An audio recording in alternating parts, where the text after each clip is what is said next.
City of love, এই গল্পের শহরটা আমাদেরও হতে পারত। নির্ণয় খাবার কেবিনের সামনে উপস্থিত হতেই এত সময়ের হই হুল্লা সেকেন্ডের মধ্যে নীরবতার মিছিলে যোগদান দিল। নির্ণয় সেই লিকুইড গ্লাসটা নিয়ে চিনির সামনে রাখতেই চিনি কিছুটা ভ্যাবাচাকা খেয়ে গেল। জিজ্ঞাসু দৃষ্টিতে তাকাতেই নির্ণয়ের মাঝে কোনো ভাবান্তর নেই, তবে সকলের দৃষ্টি আকর্ষণ করে উচ্চস্বরে জিয়াং বলল, মিষ্টি রেড ওয়াইন কোথায় থেকে এলো আনছি? জাহান্নাম থেকে এসেছে, তোর লাগবে? নির্ণয়ের উত্তর শুনে জিয়াং হাসি দেওয়ার চেষ্টা করে ভয় বার কয়েক ঠোক গেল, তারপর বিড়বিড় করে আওড়ায়, এত রেয়ার মিষ্টি রেড ওয়াইন তো জাহান নামেও পাওয়া যাবে না। ঠিক চিনচিনকে খাওয়ানোর জন্যই অ্যারেঞ্জ করে ফেলেছে। চিনি মিষ্টি রেড ওয়াইনের দিকে তাকিয়ে বলল, এটা বুঝি খাওয়া যায়? চিনির এমন বোকা বোকা কথা শুনে নির্ণয় চিনির দিকে তাকিয়ে সরল কপাল মুহূর্তেই কুঁচকে এলো, তবে কোনোরূপ প্রত্যুত্তর করলো না। জিয়াং আকবারই উত্তর দিল, চিনচিন, তুমি একবার টেস্ট করে দেখো। এটা সবাই অ্যাফোর্ড করতে পারে না।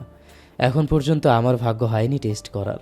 তাহলে আপনি টেস্ট করেন, আমি না হয়। চিনি কথা সম্পূর্ণ করার আগেই নির্ণয়ের ভয়ে জিয়াং বলে উঠল, না না, কখনোই না। অ্যান্সিটা তোমার জন্যই নিয়ে এসেছে, তুমি পান করো। এতদিনে নিজের ভালো বুঝতে পেরেছিস। সকলের এই মিষ্টি রেড ওয়াইনের প্রতি ধারণা থাকলে টিনা আর নুসরাতের কোনো ধারণা নেই। ওর শুধু সকলের মন্তব্য শুনেই যাচ্ছে। নুসরাত মৃদু স্বরে টিনাকে ফিসফিস করেই বলল, এটা কি খুব মিষ্টি হয়? নুসরাত নির্ণয়ের ভয়ে যে প্রশ্নটা করতে পারেনি, টিনা নুসরাতের সে কথাই সকলের সামনে উচ্চস্বরে উপস্থাপন করলো। এই লিকুইডটা কি খুব মিষ্টি হয়? সকলকে চমকে দিয়ে নির্ণয় গম্ভীর স্বরে বলল, এই ওয়াইনটাই সবচেয়ে পুরনো অ্যান্ড খুব মিষ্টি। ব্রো, তুমি ট্রাই করেছিলে?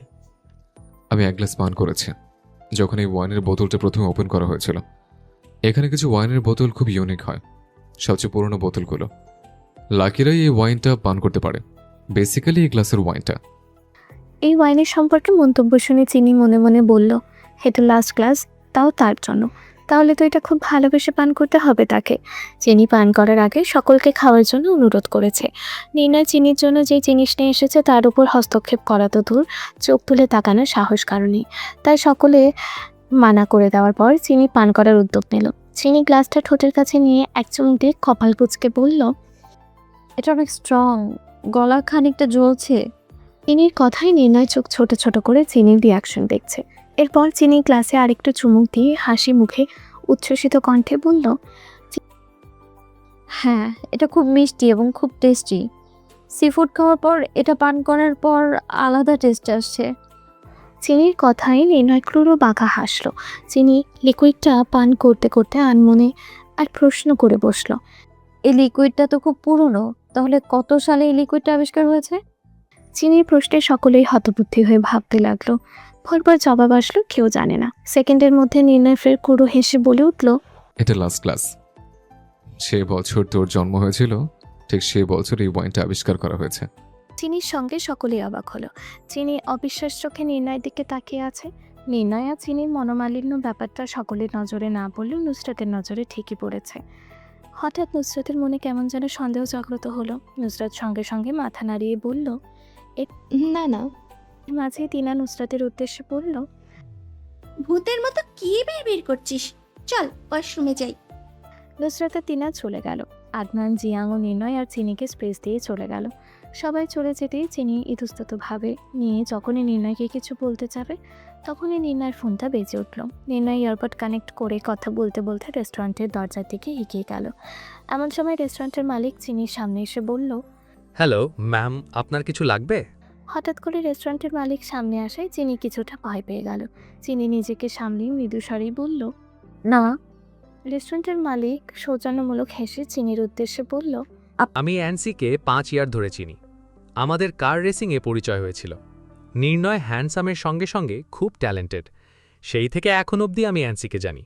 অ্যান্সি প্রায়ই আমার এখানে আসে, তবে এখন পর্যন্ত আমি অ্যান্সিকে কোনো মেয়েকে নিয়ে আসতে দেখিনি। তবে আমি কিন্তু জানতাম না তুমি চিনি। আমার আগেই বোঝা উচিত ছিল। তুমি ছাড়া আর কোন মেয়ে অ্যান্সির পাশে থাকবে? নেওয়া চেনেন? অফকোর্স। কথাটা বলে চলে গেল লোকটা কাউন্টার থেকে। চিনি ভাবুক হয়ে লোকটার দিক থেকে চোখ সরিয়ে নির্ণয়ের দিকে তাকাতেই নির্ণয় উধাও। নির্ণয়কে না দেখতে পেয়ে কেমন জানি অস্থির হয়ে গেল। বিচলিত হয়ে চিনি বসা থেকে উঠে দাঁড়ালো। নির্ণয়কে না দেখতে পেয়ে ভয়েরা চিনির মুখে উকি দিচ্ছে। চিনি গুটিসুটি পায়ে সামনের দিকে এগোতে এগোতে আহত কণ্ঠে বলল, এখানেই তো ছিল, কোথায় গেল চলে আমায় রেখে? চিনি নির্ণয়কে খুঁজতে খুঁজতে রেস্টুরেন্টের দরজার সামনে এগিয়ে যেতেই নির্ণয়কে দেখতে পেল। নির্ণয় রেস্টুরেন্টের বাহিরে একটা ক্লিন লুক নিয়ে হেলান দিয়ে নিজ পকেটে এক হাত গুজে রেখে দাঁড়িয়ে আছে। নির্ণয়ের চোখ চিনির ওপর পড়তেই চিনি লজ্জা পেয়ে যায়। লজ্জা পেয়ে এদিক ওদিক তাকিয়ে নির্ণয়ের সামনে ধীরে ধীরে এগিয়ে যাচ্ছে। নির্ণয় যেন চিনির অপেক্ষার প্রহর গুনছে। নির্ণয় একটানা কয়েক মিনিট নিষ্প্রভ তাকিয়ে রইল চিনির দিকে। নির্ণয় চোখ নিষ্প্রাণ, তবে তাকালে মনে হয় আকাশ সমকামনা বইছে। তাই তো এই চোখে বেশিক্ষণ তাকিয়ে থাকতে পারল না চিনি। চিনি সামনে যেতেই লক্ষ্য করল নির্ণয় ট্যাটু বিশিষ্ট হাতে ইউনিক লাইটার। নির্ণয় চিনির দিকে তাকিয়ে লাইটারটা অফ অন করছে। নির্ণয় তো চিনির সঙ্গে কথাই বলছে না। ব্যাপারটা বোধগম্য হতেই চিনি সাহস সঞ্চয় করে বলল, এই লাইটার খুব সুন্দর, এটা কি আপনার? হ্যাঁ। আমি কি এটা দেখতে পারি? নির্ণয় চিনির দিকে হাতটা সামান্য লাইটার সহ বাড়িয়ে দিল। যখনই চিনি হাত বাড়িয়ে নির্ণয়ের হাত থেকে লাইটারটি নিতে যাবে, তৎক্ষণাৎ নির্ণয় লাইটারটি এক হাত থেকে অন্য হাতে ছুড়ে দিয়ে ক্যাচ নিল আর চিনির বাড়ানো হাতটি ধরে ফেলল। দ্রুতগতিতে চিনিকে নির্ণয়ের কাছে টেনে নিল। তুলতুলে নরম হাতকে নিজের বলিষ্ঠ হাতে মুঠোবন্দি করলো। কিছু সময় একজন আরেকজনের দিকে চোখের দিকে তাকিয়ে থেকে নির্ণয় আকুতি ভরা কণ্ঠস্বরে বলল, ট্রাস্ট মি ফিউচার, আমি তখনও তোর সঙ্গে থাকবো যখন আমি এই পৃথিবীতে না থাকবো। কথাটা ছিল সকালের শিশির কণা বিন্দু জলের মতো স্নিগ্ধ, মেঘের মতোই ঝিরঝিরে আকর্ষণ, অথচ কথায় উপচে পড়ছিল ভীষণ পুরুষত্ব আর ব্যক্তিত্ব। যেন নির্ণয়ের জন্মই হয়েছিল সারা জীবনের জন্য চিনিকে সুরক্ষিত রাখার। নির্ণয়ের বলা প্রত্যেকটা শব্দ তীব্র অনুভূতির ঝঙ্কার তুলেছিল চিনির মনে। শরীরের রন্ধ্রে রন্ধ্রে মনের মাঝে উপচে পড়ছে নির্ণয়ের চিন্তার আবেগময় প্রতিধ্বনির গতিবেগ। চোখ বন্ধ করে বাস্তবতাকে দূরে সরিয়ে বিশ্বাস করতে ইচ্ছে হচ্ছিল মানুষটা যা বলছে সবটা সঠিক। এর মাঝেই হঠাৎ করে রেস্টুরেন্টের মালিক উপস্থিত হয়ে বলে উঠল, তোমাদের রাতের জন্য ডিনার রেডি করে পাঠিয়ে দেবো দ্য গ্রেস অফ হেভেনে। কথাটা বলে লোকটার সামনের দিকে তাকাতে নির্ণয় আর চিনিকে একই অবস্থায় দেখে মুচকি হাসল। এর মধ্যেই রেস্টুরেন্টের মালিকের আওয়াজ শুনে চিনি নির্ণয়ের হাত থেকে হাত সরানোর চেষ্টা করলো, কিন্তু এতে নির্ণয় বিন্দু পরিমাণ নড়চড় নেই। উল্টো চিনির কোমরে হাত রেখে রেস্টুরেন্টের মালিকের উদ্দেশ্যে বলল, ওকে। নির্ণয়ের উত্তরটা শুনে লোকটা চিনি আর নির্ণয়ের এইরূপ অবস্থায় দেখে পালালো। নির্ণয় ঠোঁট প্রসারিত করে বলল, ওয়ান হাগ মি ফিউচার। চিনি মাথা নাড়িয়ে সঙ্গে সঙ্গে না বলল। ওরা রেস্টুরেন্টের দরজার সামনে দাঁড়িয়েছিল। রেস্টুরেন্টের দরজা ছোট হয়, সেখান দিয়ে কয়েকটা মেয়ে রেস্টুরেন্টে ঢোকার সময় ধাক্কা লেগে চিনি নির্ণয়ের ওপর পড়ে গেল। চিনি নির্ণয়ের ওপর পড়তেই নির্ণয় ঠোঁট কামড়ে কিঞ্চিত হেসে চিনির কানের পাশে হেসে শিয়ে বলল, তুই আমাকে জড়িয়ে ধরতে দিলে না, উল্টো তুই নিজে আমাকে জড়িয়ে ধরলি। ইন্টারেস্টিং। নির্ণয়ের কথায় চিনি লজ্জায় ফকফকিয়ে দিনের বেলাতেই যেন অন্ধকার দেখছে। নির্ণয়ের এক হাতে চিনি সরু আকস্মিক কোমর চেপে ধরে আছে। চিনি হাজার চেষ্টা করেও পালাতে পারবে না আজ। নির্ণয়ের এতটা কাছে আসায় চিনির বেহাল অবস্থা, না পারছে প্রকাশ করতে আর না পারছে নির্ণয় থেকে দূরত্ব তৈরি করতে। নির্ণয় ধীরে ধীরে চিনির হাতের বাঁধন আলগা করে চিনির গাল স্পর্শ করেই বলল, খুব লেগেছে জান। চিনির উত্তর দিবে কি নির্ণয়ের এত কাছ থেকে জান শব্দটা শুনতে লজ্জা আরও এক ধাপ বেড়ে গেল। এবং নির্ণয়ের শরীর থেকে মন মাতানো সুগন্ধ সুবাস তো আছেই। চিনির শরীর ঠোঁট তীর করে খাচ্ছে। নিজেকে সংযত করার জন্য নির্ণয়ের থেকে দৃষ্টি ঘুরিয়ে এদিক সেদিক তাকাতেই ঘটল আরেক বিপত্তি। একজোড়া কাপল চোখে পড়ল। একজন আরেকজনকে আঁকড়ে ধরে ঘনিষ্ঠভাবে ডুবে আছে। কাল ক্রিসমাস থাকায় চারপাশে রং বেরঙে সেজে উঠেছে। সেই সঙ্গে পদঘাটে কত শত কাপলদের আনাগোনা। সেখানে ফরেনারদের তো এসব নিত্যদিনের ব্যাপার।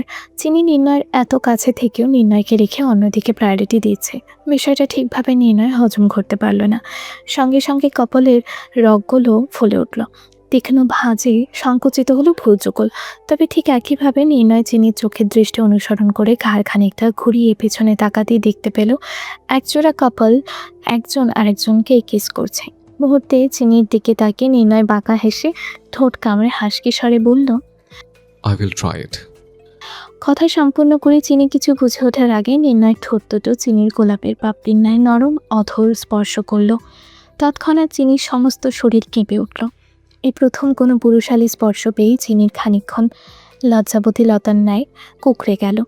গলায় শ্বাস প্রশ্বাস আটকে রেখে কম্পিত হচ্ছে সমস্ত শরীর। চিনির পাথর ন্যায় স্থির হয়ে আছে।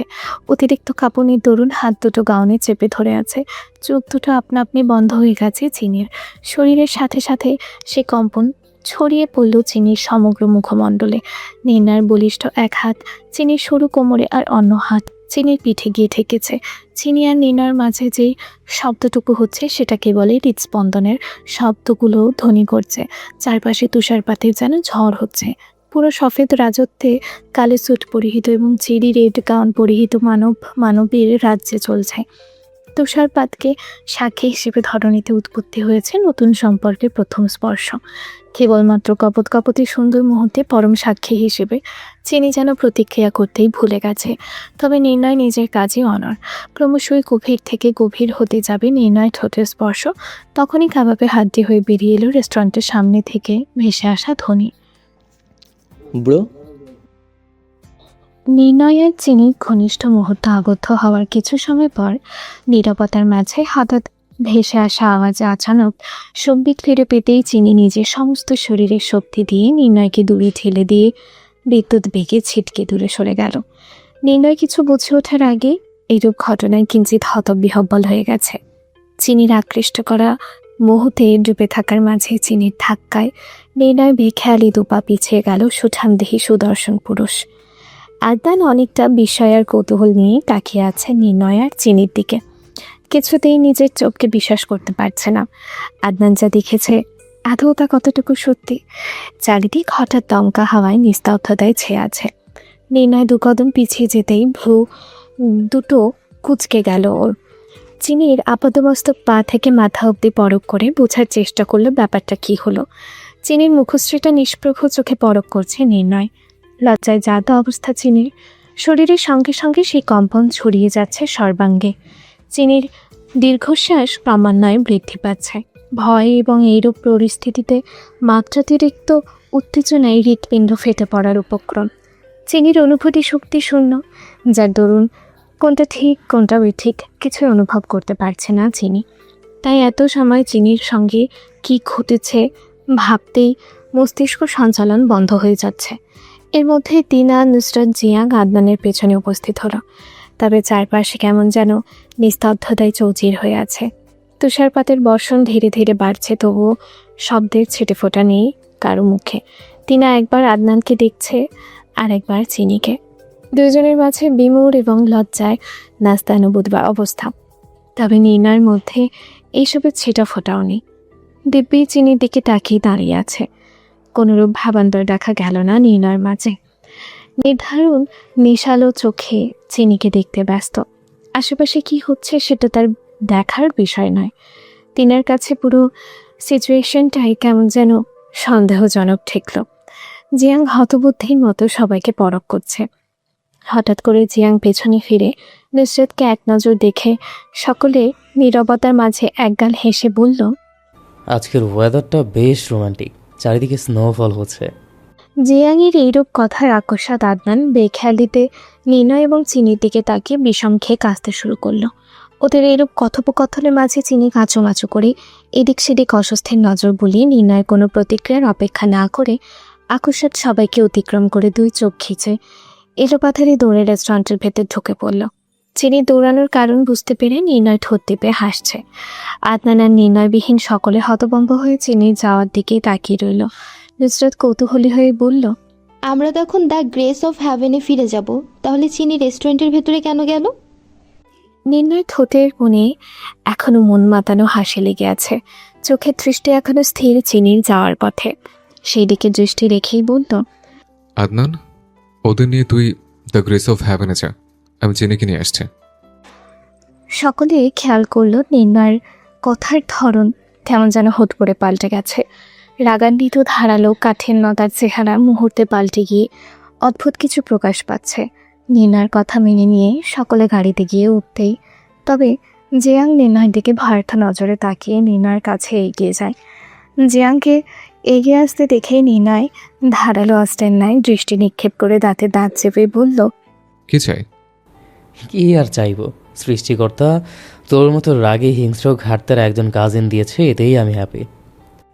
জিয়াংয়ের কথায় নির্ণয় চোয়াল শক্ত করে তাকাতে জিয়াং আবারও দাঁত কেলিয়ে বলল, তুই আমায় ভুল বুঝছিস, আমি তোর হেল্প করতে এসেছি। কিসের হেল্প? এই ফোনটা চিনির কাছ থেকে পাওয়া গেছে, ব্যাপারটা ভাবা যায়। তুই সবাইকে নিষেধ করার পরেও কার এত সাহস যে চিনিকে ফোন ইউজ করতে দিয়েছে? নির্ণয় জিয়াংয়ের হাত থেকে ফোনটা নিতে নিতে বলল, আমি দিয়েছি। তোর কোথাও ভুল হচ্ছে। তুই কি করে চিনিকে ফোন দিবি? তুই চিনিকে ফোন ইউজ করতে দিবি আর আমি জানবো না? তা কি করে হয়? তোকে কি আমি পকেটে নিয়ে ঘুরি? আমি কি করি না করি সবকিছু তুই জানবি। আর ভুল আমার হচ্ছে নাকি তোর? মানুষ ভুল থেকে নিজেকে শুধরায়, আর তুই ভুল থেকে উৎসাহ পেয়ে বারংবার ভুল করিস। তোকে তো ইনস্ট্যান্ট নুডলসের মতো গরম পানিতে সকাল বিকাল। কথাটা সম্পূর্ণ করার আগে জিয়াং ভয়ে আতঙ্কে ম্যাজিকের মতো উধাও হয়ে যায়। আদনানের গাড়ি স্টার্ট দেওয়ার সঙ্গে সঙ্গে গাড়ি হাওয়ার বেগে দৃষ্টিসীমার বাইরে চলে যায়। নির্ণয় আর চিনি গাড়িতে বসে আছে। গন্তব্য দ্য গ্রেস অফ হেভেন। ভীত হরিণীর মতো লজ্জায় জর্জরিত হয়ে কাচুমাচু করে বসে আছে নির্ণয়ের পাশের সিটে। অগত্যা লজ্জাগুলো খুব কাছ থেকে ভাবান্তর হয়ে উকি দিচ্ছে মনে। ছোট মস্তিষ্কে সেই দৃষ্টিপথ বারংবার না চাইতেও নাড়া দিয়ে উঠেছে। কিছু সময় পূর্বে ঠিক কী হয়েছিল চিনির সঙ্গে? আদৌ সম্পূর্ণ ব্যাপারটা সত্যি তো নাকি নিছক কোনো ভ্রম? লজ্জায় নির্ণয়টিকে তাকাতেই পারছে না মেয়েটা। নির্ণয় চিনির লজ্জামাখা মুখে আর চোখে তাকে ঠোঁট কামড়ে হাসলাম। তারপর গাড়ি চালাতে ফের মনোযোগ দিল। নির্ণয়ের অভিব্যক্তি নিষ্প্রভ। কানে এয়ারপাডটা লাগানো সচল রেখে কারো উদ্দেশ্যে ঠোঁটে রহস্যময় হাসি বুলিয়ে রেখে কাউকে জোর করে দমে বাহবা দিয়ে বলল, well done, I am impressed. নির্ণয়ের কথার টোন শুনে আচানক নির্ণয়ের দিকে তাকায় চিনি। কথার পাছে ওপাশ থেকে কি প্রত্যুত্তর ভেসে এলো তার শুনতে পেল না চিনি। তার আগেই ওর দৃষ্টি পড়ল নির্ণয়ের টাটো বিশিষ্ট হাতে। উপচে পড়া খুশি নাকি অধিক রাগে দৌড়ে গৌরবর্ণের শিরা উপশিরাগুলো স্পষ্ট দৃশ্যমান। নির্ণয়ের এমন রূপে চিনির শরীরে কাঁথা দিয়ে উঠছে। চিনি আগ বাড়িয়ে কৌতূহল এবং ভয় নিয়ে জিজ্ঞেস করল, কি হয়েছে? সেই ফরেনার ব্লাডি বেসড ডেথ। নির্ণয়ের মুখে এইরূপ কথা শুনে চিনি বিস্ময়কর চোখে তাকিয়ে আছে নির্ণয়ের পানে। এর মধ্যেই আচানক নির্ণয় গাড়ির ব্রেক কষল।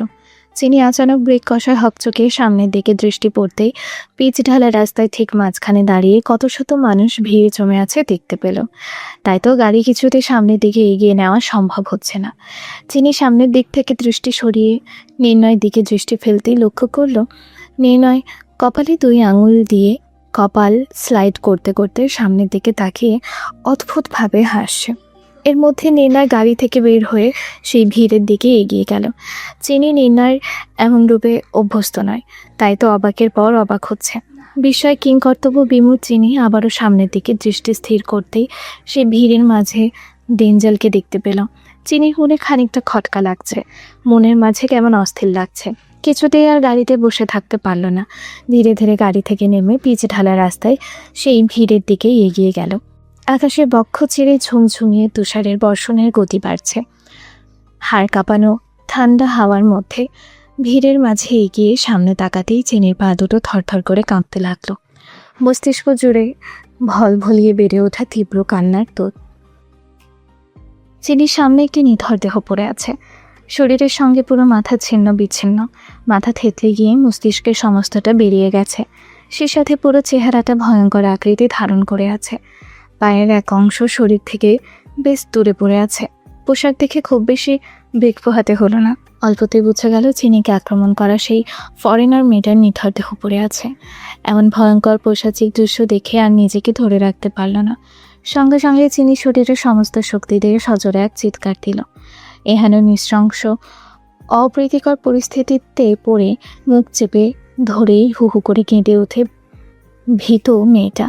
তৎক্ষণাৎ নির্ণয় বিদ্যুৎ বেগে ছুটে এসে বলিষ্ঠ শরীরে খড়খড়ে হাত দিয়ে চিনির চোখ ঢেকে দিল। একটানে ঘুরিয়ে নিজের কাছে টেনে নিয়ে আসে চিনিকে। আকস্মিক ঘটনায় ভয়ে জর্জরিত হয়ে 2 হাতে জাপটে ধরে নির্ণয়কে। অতঃপর আবারও আলিঙ্গন হয় দুজনার। চিনির ভয় দূরে দুটো উদ্ভ্রান্ত দেহের মাঝে চুল পরিমাণ দূরত্ব অবশিষ্ট নেই। চিনির কাছে থাকায় গতি হারায় নির্ণয়ের কঠোর হৃদস্পন্দন। ভেতরে দাবিয়ে রাখা সুপ্ত যন্ত্রণাগুলো বারংবার নাড়া দিয়ে ওঠে অহর্নিশ। তড়িৎ বেগে ছুটে আসার সঙ্গে সঙ্গে চিনি বুক চেপে ধরে থাকার পর রক্তিম চোখের তীক্ষ্ণ দৃষ্টিতে সে নিথর দেহের দিকে তাকালো নির্ণয়। গ্রীবা বাড়িয়ে চিনির মুখের কাছে মুখ নিয়ে ঠোঁটের ডকায় আঙুল চেপে ধরে বলল, রিল্যাক্স জান, আমি আছি তো। আমি থাকতে কেউ তোর ক্ষতি করতে পারবে না। নির্ণয়ের কড়াপাড়া হৃদয়ে বহমান মস্তিষ্ক শিথিলতা নির্ণয়ের কালো কুচকুচে চোখে শূন্য দৃষ্টিতে জমে আছে এবং অজানা ক্রোধের পাহাড় বইছে। গাড়িতে বসার কিছু সময় পর নির্ণয় গাড়ির স্টিয়ারিং ঘোরাতে ঘোরাতে চিনির দিক থেকে চোখ সরিয়ে 8 বছর পুরনো কথা ভাবতে লাগলো। চিনির মতো নির্ণয়ের সঙ্গেও এরূপ দুর্ঘটনা ঘটেছিল। সেদিন ছোট চিনি নির্ণয়ের ওপর ঢাল হয়ে দাঁড়িয়েছিল। 8 বছর আগের পুরনো অতীত। নির্ণয় কুঞ্জে সকাল থেকে তোড়জোড় চলছে, তবে সেটা আনুষ্ঠানিক কোনো বিষয়বস্তু নয়, রাজনীতির কর্মকাণ্ডের নির্দিষ্ট বিষয়বস্তুর। আজ উচ্চ পদের এক সমাবেশের সঙ্গে সঙ্গে ভিআইপি মিটিং ব্যবস্থা করা হয়েছে নির্ণয়ের জন্য।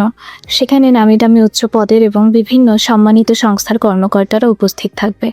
তবে এত সব কিছুর মধ্যে এবং সকলের মাঝে যে ব্যক্তি সমালোচনার ঊর্ধ্বে রয়েছে সেই ব্যক্তি নিরুদ্দেশ। অহনাকুঞ্জ চৈফুরি বৈঠক কক্ষের পাশেই হলরুমের মাঝে এপাশ থেকে ওপাশ এবং ওপাশ থেকে এপাশ দুশ্চিন্তার পায়চারি করছে। চোখে মুখে হাজারো দুশ্চিন্তার ছাপ। কিছুতেই দুশ্চিন্তা মাথা থেকে সরাতে পারছে না। অহেতুক দুশ্চিন্তা অনেকটা চক্রের মতো মস্তিষ্ক গ্রাস করে নিচ্ছে। নির্ণয়ের কর্মকাণ্ডের জন্য রাগ ক্ষোভ জেগে বসেছে। অহনাকুঞ্জ চৌধুরীর রাগে ক্ষোভে কপাল ভাঁজ দিয়ে রয়েছে। অহনাকুঞ্জ চৌধুরীর রাগের কারণ বুঝতে পেরে সকলেই চুপসে আছে। চিনি মিঠি হাত ধরাধরি করে মায়ের এমন রাগ দেখে ভয়ে সিটিয়ে রয়েছে। ছোট দাদু বৈঠক কক্ষে সব কাগজপত্র গুছিয়ে নিচ্ছে এবং বারংবার এদিক সেই দিক কল করে যাচ্ছে। নির্ণয়কুঞ্জ কর্তা আলতাফ কুঞ্জ চৌধুরী নিশ্চুপে রকিং চেয়ারে বসে দুশ্চিন্তার প্রহর গুনছে। বাড়ির সার্ভেন্টরা সব ভয়ে এক কোনায় জড়ো হয়ে আছে। এই বুঝে অহনাকুঞ্জ চৌধুরী কুরুক্ষেত্র লাগালো। সকলের নীরবতার মাঝে আলতাফ কুঞ্জ চৌধুরী বলে উঠল, অহনা, তুমি এত হাইপার হয়ে না, এখনো তো হাতে কিছুটা সময় রয়েছে। আলতাফ কুঞ্জ চৌধুরীর কথায় অহনাকুঞ্জ চৌধুরীর পা থমকে গেছে। নিজের বাবার মুখ থেকে এরূপ উদাসীন কথাবার্তা শুনে রাগে উত্তেজনায় বলল, বাবা, তুমি আমাকে সময়ের মাপকাঠি শেখাতে এসো না। যদি কিছু শেখাতে হয় তোমার ঘাট তারা বেপরোয়া নাতিকে অন্তত টাইম সেন্সটা শেখাও। এমপি হয়ে কি করে এত কেয়ারলেস হতে পারে? আলতাফ কুঞ্জ চৌধুরী ছোট নানুর উদ্দেশ্যে বলল, পলাশ, নির্ণয় নানু ভাইয়ের কোনো খোঁজ খবর পেয়েছো? আলতাফ কুঞ্জ চৌধুরীর কথায় ছোট নানু হাতে কাগজপত্র রেখে বৈঠক কক্ষ থেকে বের হয়ে আলতাফ কুঞ্জ চৌধুরীর কাছে এসে মিনমিনিয়ে বলল, নির্ণয় নানু ভাই কিছুতেই ফোন রিসিভ করেছে না। ইভেন কাল রাত থেকে কোনো খোঁজখবর পাওয়া যাচ্ছে না। কাল রাত থেকে নির্ণয় বাসায় নেই। কথাটা কর্ণপাত হতেই অহনাকুঞ্জ চৌধুরী তেড়ে উঠেই বলল, বাহ, আমাদের টেনশনে রেখে সে নিরুদ্দেশ হয়ে গেছে। এমপির পদ পেয়ে ধরাকে সরা জ্ঞান করছে না তোমার নাতি? আজ যদি মিটিংয়ে নির্ণয় উপস্থিত না থাকে তাহলে ওর এমপি পদ নিয়ে টানাটানি হয়ে যাবে। কথাটা মিলিয়ে নিও আমার। এত হইচই ও কথোপকথন মাঝে কেউ একজন কাঙ্ক্ষিত কক্ষ থেকে বের হয়ে বলল, নির্ণয় কুঞ্জে এত বিশৃঙ্খলা কিসের? এইরূপ ধ্বনিতে সকলেই চুপসে গেছে। সে কাঙ্ক্ষিত মহিলা সকলের সামনে উপস্থিত হলো। এই কাঙ্ক্ষিত মহিলা আর অন্য কেউ নয়, নির্ণয়কুঞ্জের মোহনা ও অহনাকুঞ্জের বোন রোহনাকুঞ্জ চৌধুরী। রোহনাকুঞ্জ চৌধুরী দেখতে বেশ সুন্দরী। পরনে হাতাকাটা ব্লাউজ, সঙ্গে ব্যান্ডের শাড়ি। শুধু শাড়ি নয়, পুরো শরীর জুড়ে ব্যান্ডের ছোঁয়া। গলায় ঝোলালো হিরেন নেকলেস। সাজসজ্জিত এতটাই পরিপাটি যে কোনো ফরেনার লেডির থেকেও কম কিছু না। দেখতে যেমন চমৎকার তেমনি বুদ্ধিমতী। রোহনাকুঞ্জ চৌধুরী সঠিক পরিচয় বলতে নির্ণয়কুঞ্জের বড় মেয়ে হিসাবে ধরা যায়। মোহনাকুঞ্জ চৌধুরী অহনাকুঞ্জ চৌধুরীর থেকে রোহনাকুঞ্জ চৌধুরী বড়। যখন আলতাফ কুঞ্জ চৌধুরীর স্ত্রীর বিয়ের দীর্ঘ কয়েক বছর কেটে যাওয়ার পরও কোনো সন্তান হয়নি, তখনই হঠাৎ করে একদিন রোহনাকুঞ্জ চৌধুরীকে নিয়ে আলতাফ কুঞ্জ চৌধুরী ঝড় বৃষ্টির মাঝরাতে নির্ণয় কুঞ্জে হাজির হয়। ফলস্বরূপ কিছুদিন এর মধ্যেই আলতাফ কুঞ্জ চৌধুরী এবং তার স্ত্রী রোহনা কুঞ্জ চৌধুরীকে দত্তক নেয়। এর কয়েক বছর পর মোহনা এবং অহনার জন্ম হয়। সেই থেকে রোহনা নির্ণয় কুঞ্জের বড় মেয়ে। রোহনা কুঞ্জ চৌধুরী তার হাজব্যান্ড আর একমাত্র ছেলে নিয়ে রাশিয়া থাকেন। রোহনা কুঞ্জ চৌধুরী তার একমাত্র ছেলেকে নিয়ে কালকে দেশে ল্যান্ড করেছে। রোহনা কুঞ্জ চৌধুরী কপাল কুঁচকে গম্ভীর স্বরেই বলল, আমি এই বাড়ির বড় মেয়ে, কিন্তু কেউ আমার কথার উত্তর দেওয়ার প্রয়োজন মনে করে না। তার মানে আমি কি নির্ণয় কুঞ্জের কেউ? রোহনা কুঞ্জ চৌধুরী পুরো কথা সম্পূর্ণ করার পূর্বে আলতাফ কুঞ্জ চৌধুরী বলল, রহনা, মামনি, তুই ভুল বুঝছিস। আমরা সকলের চিন্তার মধ্যে আছি। রোহনা কুঞ্জ চৌধুরী মুহূর্তে মুখভঙ্গিমা পাল্টে চিন্তা শট টেনে উদ্বিগ্ন হয়ে বলল, কি হয়েছে বাবা? তুমি কি নিয়ে এত টেনশন করছো? এই বয়সে তো তোমার টেনশন করার কথা না। এখন তুমি রিল্যাক্স মুডে থাকবে। যার এমন ভয়ঙ্কর বেপরোয়া নাতি আছে, সে কি করে টেনশন ফ্রি থাকবে? তুমি বলো আপা। কার কথা বলছিস তুই অহনা? কার কথা আর বলবো? নির্ণয় কুঞ্জের একমাত্র সম্পত্তির অধিকারী নির্ণয় সিনহাত চৌধুরীর কথা বলছি। আজ সমাবেশের পর ইম্পর্ট্যান্ট মিটিং আছে, কিন্তু নির্ণয় উধাও। ও এই ব্যাপার। তুই রিল্যাক্স মুডে থাক। আমি এক্ষুনি আমার ছেলে নীলকে কল করছি। নীল নির্ণয়ের সঙ্গেই আছে। ঠিক সময় মতো নির্ণয়কে নিয়ে হাজির হবে। সকলে চুপচাপ রোহনা কুঞ্জ চৌধুরীর কথা শুনলেও ছোট চিনির চোখে মুখে অদ্ভুত রকমের রাগ ভেসে উঠল। চিনি নাক ফুলিয়ে বলল, শুরু হয়ে গেছে রোহানা আন্টির ছেলের ভাঙা রেকর্ড। চিনি, কী সব বলছিস? রোহনা আন্টি শুনলে কি হবে ভেবেছিস? ছোট চিনি আর এত সব কি বোঝে? অমনি মুখ ভেঙে বলল, তুই বল আপু, আমি কি ভুল বলেছি কিছু? কাল রাত থেকে শুনে আসছি আমার নীল এমন, আমার নীল তেমন, আমার নীল এটা পরে, আমার নীল ওটা পরে। আমার মনে হয় নীল ভাইয়া ঘোড়ার ডিম পারে, তাই না আপু? কথাটা বলে ছোট চিনি খিলখিল করে হাসছে। তৎক্ষণাৎ মিঠি তাড়াহুড়ো করে চিনির মুখ চেপে ধরল। এমনিতেই বাড়ির এই অবস্থা। তারপর চিনির বাচ্চামো দিন দিন বেড়েই চলেছে। নির্ণয় দেশে আসার পর থেকে চিনির চঞ্চলতা দিনকে দিন বাড়ছে। তবে মিঠির সতর্কতার কারণে কারো চোখে ছোট চিনির খিলখিল কলা হাসির ওপর নজর পড়ল না। চিনির হাসি ধামাচাপা দেওয়া গেলেও রোহনা কুঞ্জ চৌধুরীর মুখের বাণীগুলো ধামাচাপা দেওয়া যাচ্ছে না। রোহনা কুঞ্জ ফের বলতে শুরু করল, নির্ণয় তো আমার নীলের যোগ্য নয়। আমার ছেলে এই বয়সে রাশিয়াতে যা খ্যাতি ছড়িয়েছে, তার ধারের কাছেও নির্ণয় নেই। নির্ণয়ের মতো নীল কখনোই এতটা কেয়ারলেস নয়। নির্ণয় নামে এইসব শুনে ছোট চিনির বাচ্চা সুলভ হৃদয় আর চুপ থাকতে পারল না। মিঠির হাত চিনির মুখ চেপে আছে বলেই চিনি মিঠির হাতে কামড় বসিয়ে দৌড়ে রোহনা কুঞ্জের সামনে এসে কপাল কুঁচকে কোমরে দুই হাত গুজে বলল, রোহনা আন্টি, তুমি এত কথা কি করে বলো? তোমার মুখ ব্যথা করে না বুঝি? তুমি কি জানো জীবনে বেশিরভাগ সময় মুখ থেকেই ছড়ায়। এইটুকু মেয়ের মুখ থেকে এমন পাকা পাকা কথা শুনে রোহনা কুঞ্জ চৌধুরী চুপসে গেল। রোহনা কুঞ্জ চৌধুরী চুপ করতেই চিনি ফের বলল, এ মা, তুমি তো দেখি কাজের কাজ কিছুই পারো না।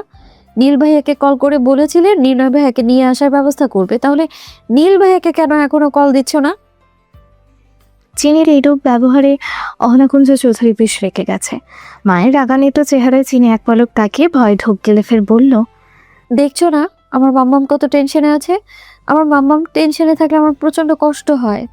চিনি কথাটা বলেই অহনা কুঞ্জ চৌধুরীর কাছে দৌড়ে গিয়ে অহনা কুঞ্জ চৌধুরীকে জড়িয়ে ধরে বলল, তুমি আর টেনশন করো না মাম্মাম। কথাটা বলে রোহনা কুঞ্জ চৌধুরীর দিকে ফিরে চোখ টিপ দিয়ে বলল, রোহনা আন্টি এখনই কল দিবে। রোহনা আন্টি তাড়াতাড়ি কল দাও নীল ভাইয়াকে। পিচ্ছি মেয়ের মুখে এরূপ কথা শুনে রোহনা কিছুটা ভ্যাবাচাকা খেয়ে গেল। বলল, হ্যাঁ হ্যাঁ, এক্ষুনি কল দিচ্ছে। অহনা কুঞ্জ চৌধুরী চিনির পাকা পাকা কথা শুনে মুচকি হেসে চিনির মাথায় হাত বুলিয়ে বলল, আমায় নিয়ে তোমাকে এত চিন্তা করতে হবে না। তোমার স্কুলের টাইম হয়ে গেছে, বোনের সঙ্গে স্কুলে যাও। মিঠি, চিনিকে নিয়ে স্কুলে যাও। মাম্মাম আজ বিজি। ড্রাইভার আঙ্কেল তোমাদের নিয়ে যাবে এবং ড্রাইভার আঙ্কেল তোমাদের বাসায় নিয়ে আসবে। মিঠি পিনপতন সন্দেহের চোখে চিনির দিকে তাকিয়ে যাচ্ছে। এরপর কিছু একটা ভেবে কিঞ্চিত হেসে চিনির হাত ধরে ভেতরের দিকে যেতে যেতে মিঠি বলল, আমার শিউলি ফুল তো অনেক বেশিই চালাক এবং পাকনা হয়ে গেছে? আমি কি করেছি আপু? নির্ণয় ভাইয়ার হয়ে তো বেশ ঝগড়া করছিলি রোহনা আন্টির সাথে, কিন্তু মাঝপথে পাল্টি খেয়ে মাম্মামের তলেই চলে গেলি কেন? হুম। মিঠির কথায় চিনি খিলখিল করে হেসে দিয়ে বলল, মাম্মাম যেন না বুঝতে পারে আমি নির্ণয় ভাইয়ের জন্য ঝগড়া করছি, তাই এমনটা করেছি। নয়তো আজও নির্ণয় ভাইয়ার জন্য মার খেতে হতো। মাম্মাম নিষেধ করেছে নির্ণয় ভাইয়াকে নিয়ে কথা বলতে এবং নির্ণয় ভাইয়ার থেকে আমায় দূরে থাকতে। চিনির কথা শুনে মিঠি একটা দীর্ঘশ্বাস ছেড়ে বলল, জানিস তো মাম্মাম নির্ণয় ভাইয়াকে পছন্দ করে না, তাহলে কেন নির্ণয় ভাইয়ার কথা সারাদিন বলতে থাকিস? নির্ণয় ভাইয়ার হাতে বারংবার মার খাওয়ার পরও সারাদিন নির্ণয় ভাইয়ার পিছনেই ঘুরঘুর করিস। কেন নির্ণয় ভাইয়ের কথা বলবো না কেন? নির্ণয় ভাইয়া তো আমার। মাঝপথেই চিনির কথা আটকে গেছে। কিছু একটা মনে করার চেষ্টা করছে চিনি। মিঠি উদ্বিগ্ন হয়ে বলল, নির্ণয় ভাইয়া তোর কি? চিনি মিঠির কথার উত্তর না দিয়ে মিঠির দিকে উল্টো প্রশ্ন ছুড়ল, আপু ভবিষ্যতে ইংরেজি মিনিং কি? ফিউচার? জামাই ইংরেজি মিনিং কি? হাজবেন্ড। মিঠির কথা সম্পূর্ণ হতে তৎক্ষণাৎ চিনি জোর দামে বলে উঠল, নির্ণয় ভাই আমার ফিউচার হাজবেন্ড। মিঠি ছোট বোনের বাচ্চামো কথা শুনে শব্দ করে হেসে দিল। তুই পাকা হয়ে গেছিস তবে রে। কথাটা বলে চিনির পিছনে ছুট লাগালো মিঠি। ঘড়ির কাঁটার দুটাই ছুঁই ছুঁই। আজ অন্যদিনের মতো তেমন রৌদ্র নেই। চারিপাশে ফুরফুরে বাতাস বইছে। আকাশ কিছুটা মেঘলা, তবে বৃষ্টি হতেও পারে, আবার নাও হতে পারে। চিনির টিফিন টাইম চলছে। ক্লাসের সকলের টিফিনের প্রস্তুত নিচ্ছে, তবে চিনির বাচ্চা সুলভ মন টিফিন খেতে নারাজ। বসে বসে হরিণের চোখ দুটো দূর থেকে কিছু পর্যবেক্ষণ করছে। হ্যাঁ, এই বাচ্চা মেয়েটি সে নিষ্ঠুর বেপরোয়া মানুষটির জন্য প্রহর গুনছে। চিনি স্কুলের কাছে নির্ণয়ের সমাবেশ চলছে। চিনি স্কুল থেকে স্পষ্ট না দেখা গেলেও চিনি ঠিক তার নির্ণয় ভাইকে খুঁজে বের করে ফেলেছে। নির্ণয় সম্মানিত ব্যক্তিদের সঙ্গে ভিআইপি চেয়ারে বসে আছে। এমপি বলে কথা, ভিআইপি না হয়ে উপায় আছে? তাই তো চিনির এত দূর থেকে বেশি বেগ পোহাতে হয়নি। ঠিক চিনির নিখুঁত চোখ দিয়ে নির্ণয়কে খুঁজে বের করেছে। সমাবেশে বসে থাকতে থাকতেই নির্ণয়ের চোখ মুখ হাজার রকম বিরক্তির ছাপ ফুটে উঠেছে। মনে হচ্ছে ধরে বেঁধে নির্ণয়কে এখানে বসিয়ে রেখেছে। নির্ণয়ের পরনে সাদা শার্ট, বরাবরই মতোই হাতগুলো ফোল্ড করা। এমন ফুরফুরে বাতাসের মধ্যে নির্ণয় ঘিমে একাকার। সিল্কি ঘাড় অব্দি চুলগুলো ভিজে উঠেছে। এই ছেলের পোশাক কিংবা বেপরোয়া চলনীকে বলবে এই ছেলে এমপি? সমাবেশ শেষ হতেই নির্ণয় যেন হাত ছেড়ে বাঁচল। নির্ণয় চলে যাওয়ার জন্য উদ্বিগ্ন হতেই পেছন থেকে ছোট নানু ডেকে উঠল, নির্ণয় নানুভাই। আহনাগঞ্জ চৌধুরীর মতো আমার কোনো পিএসের প্রয়োজন নেই, সো আমার থেকে ডিস্টেন্স মেনটেন করুন। কিছু সময়ের মধ্যে তোমার জন্য ভিআইপি মিটিং অ্যারেঞ্জ করেছে, সেখানে তোমার উপস্থিতি থাকতে হবে। আমাকে দেখে কি আপনার কথা মনে হয়? যেমন চালাবেন তেমনি চলবো। এমপি হয়েছে আমি, মিটিং ঠিক করলে আমি করব, অন্য কেউ মিটিং ঠিক করার কে? ছোট নানু চুপ হয়ে গেল। তার মুখ দিয়ে আর কোনো কথা বের হচ্ছে না। নির্ণয় হনহন করে বের হয়ে সোজা চিনি স্কুলে ঢুকে পড়ে। নির্ণয়ের পেছনে পেছন কালো পোশাকধারী ব্যক্তি স্কুলের ভেতর ঢুকতেই নেবে। নির্ণয় চোখের ইশারায় নিষেধ করতেই কালো পোশাকধারী ব্যক্তিটা থমকে গেল। নির্ণয় সশরীরে সরাসরি চিনির সামনে উপস্থিত হতেই দেখতে পেল চিনির পরনে স্কুল ড্রেস। লম্বা চুলগুলো বিনুনি করে দুপাশে ফেলে রেখেছে। চেহারাটা অসম্ভব স্নিগ্ধ লাগছে, অপ্সরা থেকেও কম কিছু নয়। নির্ণয় এটা ভেবে পায় না এইটুকু একটা নিয়ে এত আকর্ষণীয় কেন লাগে। আজকাল চিনির সৌন্দর্য নির্ণয়কুঞ্জে সকলের মুখে মুখে। চিনি নির্ণয়কে সামনে দেখে খিলখিল করে হেসে দিল। চিনির সকল খুশি যেন উপচে পড়ছে নির্ণয়কে দেখে। নির্ণয় ভ্রু কুচকে চিনির দিকে তাকিয়ে বলল, হরণীর মতো টানাটানা এ দুটোর তোর চোখ নাকি দৌড়বেন? এত দূর থেকে কি করে বুঝলে কোনটা আমি? তোর এই টাগর টাগর চোখ দুটো আমায় বড্ড বেশি ডিস্টার্ব করছিল। তবে চিনির দিক থেকে কোনো প্রত্যুত্তর এলো না। সেখানে সেকেন্ডেই চিনির মুখ থেকে খই ফুটে সেখানে চিনি নিশ্চুপ। ব্যাপার ভাবার বিষয়। নির্ণয় লক্ষ্য করলো চিনির চোখে মুখে হঠাৎ করে একরাশ ভয় এসে হানা দিল। চিনির চোখে মুখে ভয় দেখে নির্ণয় ভ্রুজোড়া কুঞ্চিত হলো। নির্ণয়ের কথার মাঝে আকস্মিক চিনি ধনুকের মতো ছুটে এসে জড়িয়ে ধরল নির্ণয়কে। তৎক্ষণাৎ নির্ণয় কিছু বুঝে ওঠার আগে চিনি সহ হাওয়ার বেগে অন্য পাশে ঘুরে যায় নির্ণয়। দেয়ালে পিঠ ঠেকেছে নির্ণয়। তবে নির্ণয় আচমকা চিনির ধাক্কায় সরে যেতেই নির্ণয় স্থান চিনি দখল করে ফেলে। নির্ণয়কে জড়িয়ে ধরায় নির্ণয় পিছনে আর চিনি সামনে চলে আসে। এখন মুখোমুখি চিনি আর নির্ণয়, মাঝখানে ন্যানো সেন্টিমিটারের দূরত্বও নেই। হঠাৎ করেই মুষলধারা বৃষ্টি শুরু হয়। বৃষ্টি ফোঁটা শরীরে পড়তেই মিনিট খানেকের মধ্যেই চিনি ভয় ভয় পিনপতন করে চোখ মেলতেই দেখতে পেল নির্ণয় অদ্ভুত চোখে চিনির দিকেই তাকিয়ে আছে। চিনির নাজুক হৃদয় কিছু মনে পড়তেই হালকা ঘাড় ঘুরিয়ে পেছনে তাকাতেই সেই মিস্টেরিয়াস ব্যক্তিকে দেখতে পেল। এমন বিভৎস কর্মকাণ্ডে আটকে ওঠে চিনি। চিনির পিঠে ছুরিটা মুভ করা, কিন্তু চিনির শরীর স্পর্শ করার আগেই নির্ণয় হাত দিয়ে আটকে ফেলেছে ছুরিটি। ফলস্বরূপ ছুরি ধরে থাকা হাত থেকে চুইয়ে চুইয়ে রক্তে পড়ছে। নির্ণয় একইভাবে এক হাতে চিনিকে নিজের শরীরের সঙ্গে জড়িয়ে রেখে অন্য হাত ছুরি ধরে রাখা অবস্থায় পা দিয়ে লাথি মেরে ফেলে দেয় সেই মিস্টেরিয়াস ব্যক্তিকে। তৎক্ষণাৎ নির্ণয়ের কালো পোশাকধারী লোকগুলো এসে সেই মিস্টেরিয়াস ব্যক্তিকে ধরে নিয়ে চলে যায়। নির্ণয় অদ্ভুত নজরে চিনির দিকে এখনও তাকিয়ে আছে। মিস্টেরিয়াস ব্যক্তিটি নির্ণয়কে মারার জন্যে এসেছে। ব্যাপারটা চিনি বুঝতে পেরেই নির্ণয়কে বাঁচানোর জন্য দৌড়ে গিয়ে জড়িয়ে ধরে। নির্ণয় যদি ছুরির আঘাত হাত দিয়ে না থাকাতো তাহলে আজ নির্ণয়ের জায়গায় চিনির পিঠে ছুরির আঘাত লাগতো। এইটুকু একটা মেয়ের সাহস আর নির্ণয়ের প্রতি আকুলতা দেখে নির্ণয় চিনির দিকে অবিশ্বাস্য নজরে তাকিয়ে থেকে উদ্বিগ্ন হয়েই বলল, ঠিক আছিস তুই? চিনি নির্ণয়ের প্রশ্নের উত্তর না দিয়ে নির্ণয় নির্জীব প্রধান্বিত মুখের পানে চেয়ে হকচকিয়ে শুধায়, তোমার হাত থেকে রক্ত পড়ছে নির্ণয় ভাইয়া। তবে নির্ণয়ের মুখভঙ্গিমা স্থির, ভাবলেশহীন। ঠোঁটে ডাগায় জড়ো হয়েছে রহস্যের ঘন ঘটা। খেয়ে হারিয়ে তড়িঘড়ি করে আঁকড়ে ধরল চিনির তুলতুলে শরীর। জ্বলন্ত অগ্নিদাহ থেকে বেরিয়ে এসে নির্ণয় বলল, কি করতে গিয়েছিলে? আমাকে বাচ্চাদের গিয়ে নিজের মরার ঠিকানা ঠিক করেছিস, স্টুপিড। কথাটা বলেই নির্ণয় কাছ থেকে দূরে সরিয়ে ডাকের তোড়ে চিনির গালে এক থাপ্পড় বসিয়ে দিল। নির্ণয় গর্জে ওঠায় পুরো স্কুল কেঁপে উঠল। চারপাশের স্কুলে বালক বালিকার ভিড় জমে আছে, তবে খুব কাছে থেকে নয়, কারণ বাহিরে মুষলধারা বৃষ্টিতে কে বা ভিজবে, কিন্তু চিনি আর নির্ণয় ভিজে একাকার। তবে ছোট চিনির মধ্যে নির্ণয়ের হুঙ্কারে বিন্দু পরিমাণ ভয় ছিটে ফোটা নেই। এমন হুঙ্কার কিংবা মার চিনি প্রতিদিন খায়। থাপ্পড়ের ব্যথায় চিনির চোখে কোণে অশ্রুকণা হুমড়ি খেয়ে জড়ো হয়েছে। তবে চোখ থেকে গাল বেয়ে পড়ার আগেই নির্ণয়ের থেকে ছাড়া পেতেই দৌড়ে ক্লাসরুমে ছুটে গেল। মিনিট খানেকের মধ্যেই ফার্স্ট এইড বক্স নিয়ে ছুটে এলো। চিনিকে ছুটে আসতে দেখে বলল, তোর এই ছোট ছোট বাদে এত ছুটিস কি করে? তবে চিনির নির্ণয়ের কথায় মনোযোগ নেই। চিনি কিছু একটা ভেবে ঠোঁট উল্টে কাদো কাদো মুখ করেই বলল, এরপর কি করতে হয় আমি তো কিছুই জানি না নির্ণয় ভাইয়া। নির্ণয় সেখানে একটা বেঞ্চে বসে ফার্স্ট এইড বক্সটা চিনির হাত থেকে নিয়ে ওপেন করতে করতে বলল, তোকে আর কিছু করতে হবে না, বাকিটা আমি করে নিতে পারবো। যদি কিছু করতে চাস তাহলে আমার পাশে বসতে পারিস। নির্ণয়ের কথা শুনে ছোট চিনি অধিক পরিমাণ খুশিতে হেসে বলল, সত্যি? চিনি কেন হাসছে তা নির্ণয় জানে। নির্ণয় পরবর্তীতে আর কোনো জবাব দিল না। নির্ণয়ের পাশে চিনি বসে পড়ল। নির্ণয় হাতে ব্যান্ডেজ করতে করতে বলল, আমাকে বাঁচাতে গিয়ে নিজেকে বলির পাঠা বানিয়েছিস, যদি তোর কিছু হয়েছে তো?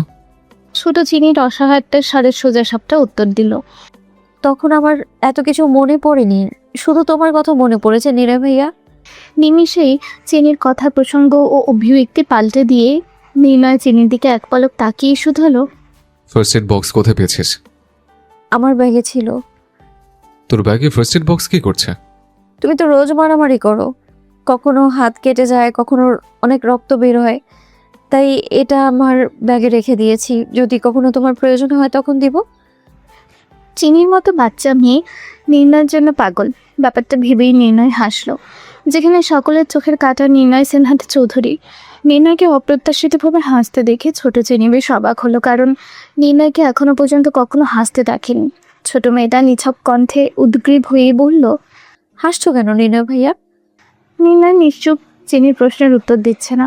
তাই তো চিনি ফের শুধালো, বলছো না কেন, বলো না। তুই এত মায়াবী কেন?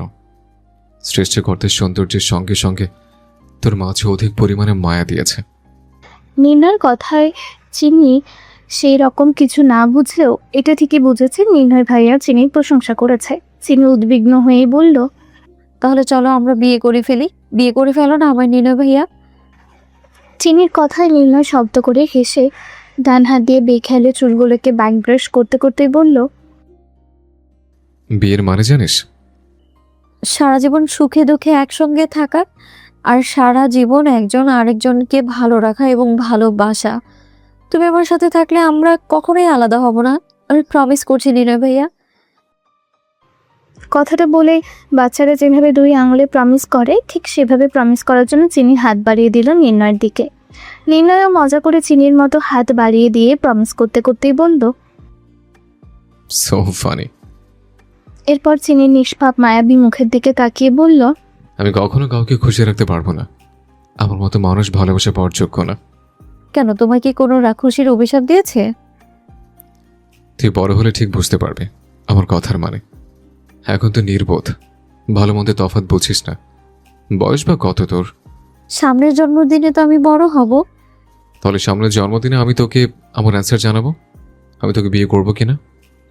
তুমি না বললেও আমি জানি তুমি আমার ফিউচার হাজবেন্ড।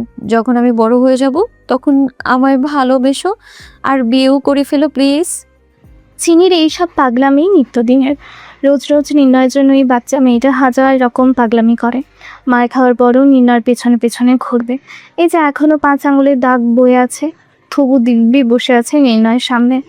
নির্ণয়কে বিয়ে করবে বলে বলে মাথা পাগল করে দেয়। ইদানিং নির্ণয় চিনির এইরূপ পাগলামিতে অভ্যস্ত হয়ে যাচ্ছে।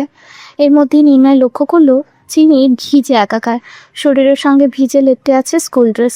শরীরের ভাঁজগুলো যে কাউকে আকর্ষণ করবে। হতে পারে চিনির বয়স অল্প, কিন্তু সৌন্দর্যের সঙ্গে শরীরের গঠন প্রাপ্তবয়সী মেয়েদের মতো দিনকে দিন ফুটে উঠছে। এইসব বিষয়গুলো অহনাকুঞ্জ চৌধুরীর সঙ্গে সঙ্গে নির্ণয় বেশ লক্ষ্য করেছে। ইদানিং চিনির প্রতি অদ্ভুত কিছু কাজ করে নির্ণয়ের মাঝে। নির্ণয় আর নিজের ভাবনাকে প্রশ্রয় না দিয়ে চিনিকে পাজা কোলে করে স্কুল গেটের দিকে এগিয়ে যাচ্ছে।